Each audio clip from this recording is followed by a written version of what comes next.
Given in the figure are two blocks A and B of weight 20 Newton and 100 Newton respectively.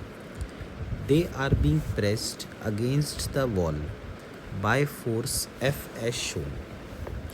If the coefficient of friction between the blocks is 0.1 and between B and the wall is 0.15, the frictional force applied by the wall on the block B is.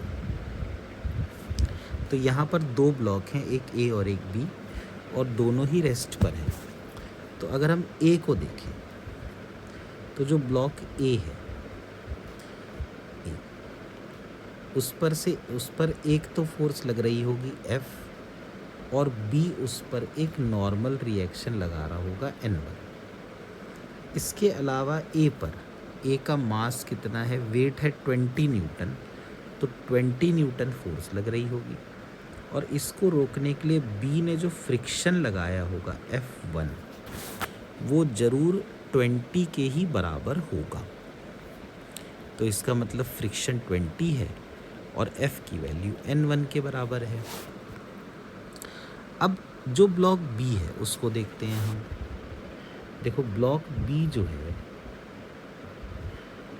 उस पर A ने एक normal reaction ऐसे लगाया, B ने A पर friction ऊपर लगाया था, तो A ने B पर फ्रिक्शन नीचे लगा दिया F1.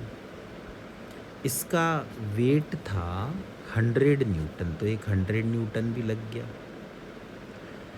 दीवार ने एक नॉर्मल रिएक्शन और लगा दिया, इसको N2 कह देते हैं. और ये स्लाइड ना हो पाए इसीलिए दीवार ने एक फ्रिक्शन भी लगाया F2. तो ये जो F2 है ये होना चाहिए F1 + 100. इसका मतलब F2 होना चाहिए 20 + 100 यानी 120 न्यूटन. तो F1 आ गया 20 न्यूटन और F2 आ गया 120 न्यूटन. अब इनने पूछा है कि वॉल ने ब्लॉक B पर कितनी फोर्स लगाई. तो वॉल ने ब्लॉक B पर जो फोर्स लगाई वो F2 है, ज़रूर वो कितनी है, 120 न्यूटन.